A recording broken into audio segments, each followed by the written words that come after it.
Hello everyone. Welcome to Nanuya channel. I'm Nino. And I'm Joy. Today's episode is one we really care about because we've seen how deeply it affects people, often in silence. We're talking about something that many people struggle with but don't know how to name: the difference between being lazy and being depressed. You know, Joy, I think this episode is overdue. I've had friends, and even myself at times, beat ourselves up for not being productive enough. That feeling of guilt when you just can't get things done. But deep down, it's not because you don't want to. You can't. Totally. It's heartbreaking how often people label themselves as lazy when in reality, they're dealing with an invisible illness. Mental health struggles like depression don't always look like what we expect. Right, and it's especially hard in today's culture of hustle and rise and grind. If you're not always achieving something, people assume you're slacking. But depression doesn't care about your schedule. Let's be honest, how many times have you said to yourself, I'm just being lazy, when really something else was going on? We internalize that guilt, but what if it's not laziness at all? It's a common trap. Society tells us to always be productive, always be grinding. But when your brain is working against you, that expectation can feel impossible. And that's when we start labeling ourselves unfairly. Let's break down how depression can disguise itself. First, persistent fatigue. This isn't just feeling tired after work.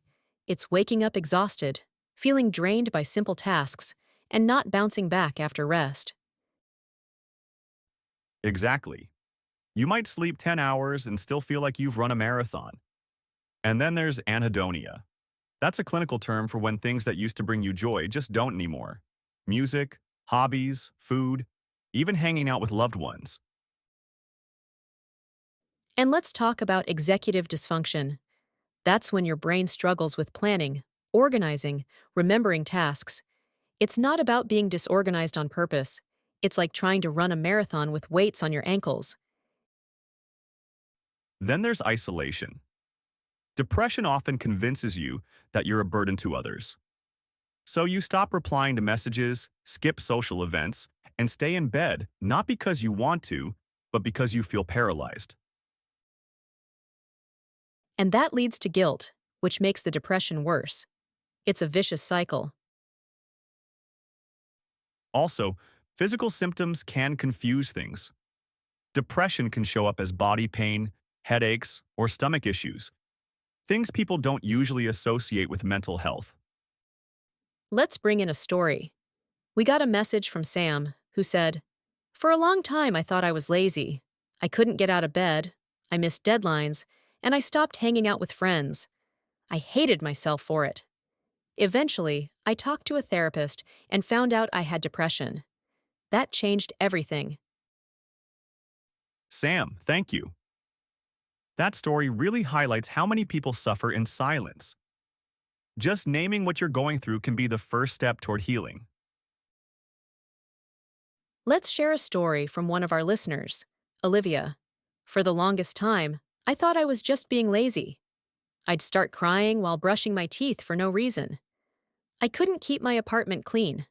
I hated myself for it. I thought I just needed to be more disciplined.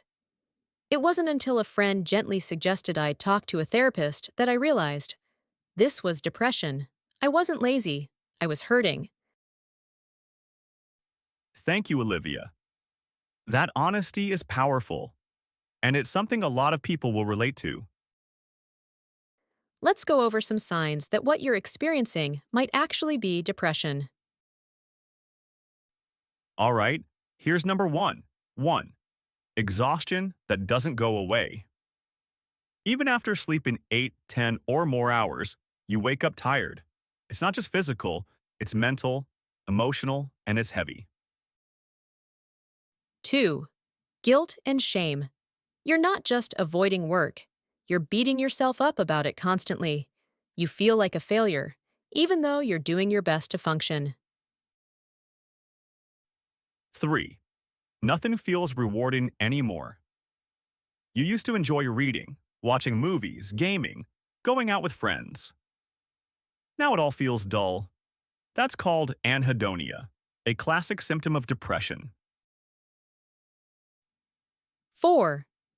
Everyday tasks feel impossible. Showering, eating, replying to a message, or even brushing your teeth can feel like climbing a mountain.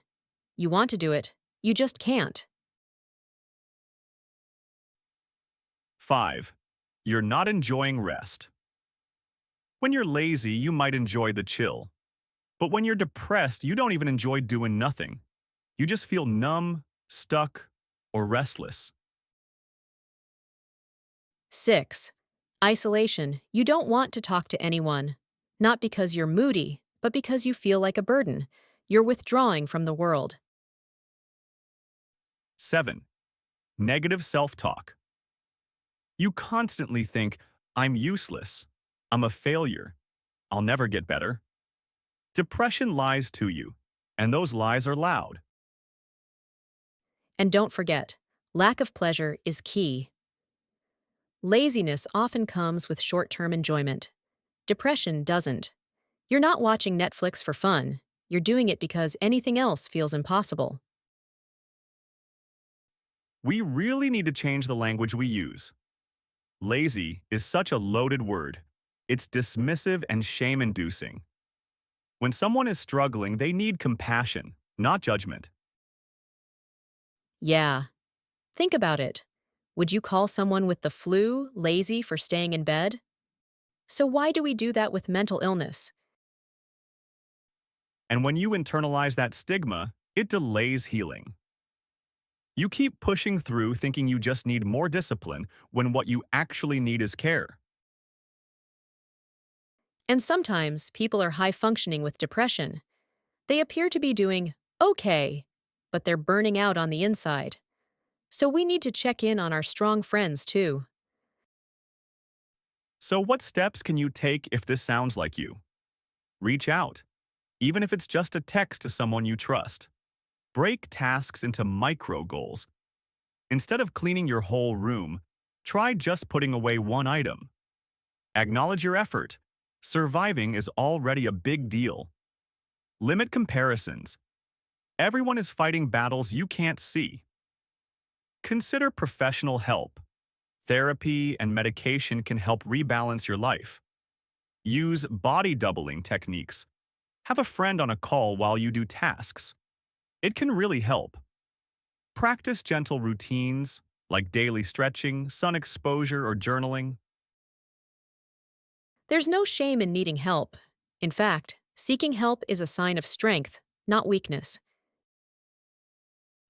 Absolutely. You matter, and your well-being is important. Always. Thanks for tuning in. We hope this episode helps you or someone you love understand the difference between depression and laziness a little better. If it resonated with you, please share it or just sit with it. Be kind to yourself. You're doing better than you think.